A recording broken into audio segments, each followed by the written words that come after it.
Angela exposed. Katie Hopkins exposes Angela Rayner's dark SRET. Shocking political revelation rocks Labour Party. Katie Hopkins delivered a televised tirade that has sent shockwaves through the political landscape, taking direct aim at Angela Rayner and the Labour Party in a manner few expected. Far from the usual exchange of political jabs, this was a no-holds-barred demolition. Raw, unfiltered, and unapologetically fierce. Hopkins, known for her sharp tongue and provocative style, didn't merely criticize Labour. She dissected it, exposing what she claimed were deep-rooted contradictions and failures at the heart of the party. Angela Rayner was the centerpiece of this political reckoning. Hopkins argued that Rayner has cultivated a public persona built more on performance than substance, delivering speeches that, in her view, are little more than recycled slogans, polished for campaign trails but hollow in real-world impact. She painted Rayner as someone who sidesteps accountability, avoids tough questions, and lacks the conviction expected of a true representative of the working class.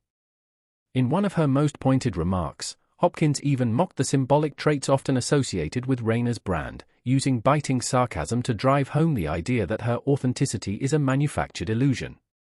But the critique didn't stop at Rayner's personality, it went deeper when policy was brought into the conversation. Hopkins accused Labour of targeting the very people it claims to protect, calling out proposals like scrapping the 25% council tax discount for single residents, a move she said would disproportionately affect the elderly. She highlighted what she called the hypocrisy of attacking housing benefits while benefiting from them personally, referencing Rayner's own use of the right to buy a scheme. "This is a party that talks about fairness," Hopkins said. "But where is the fairness in punishing pensioners, taxing single people more, and then playing the victim when called out?" Hopkins didn't stop at individuals. The entire Labour Party came under fire. She accused it of abandoning its working-class roots, betraying pensioners, and operating with a performative commitment to social justice that fails to translate into meaningful action.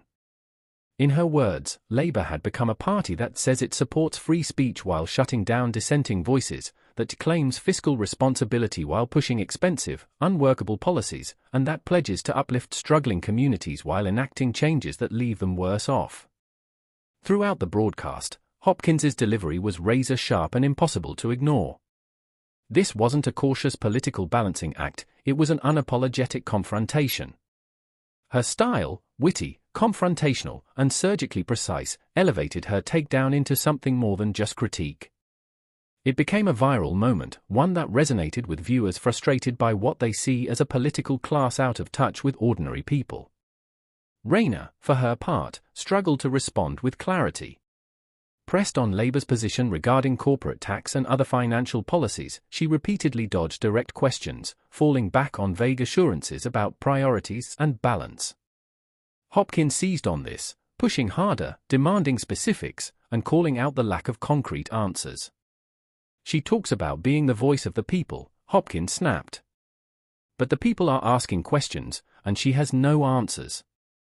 Hopkins accused Labour of failing to back its promises with action and claimed that under their leadership, Britain's most vulnerable, particularly the elderly, had been left behind. What made this moment especially impactful was not just what was said, but the tone and timing.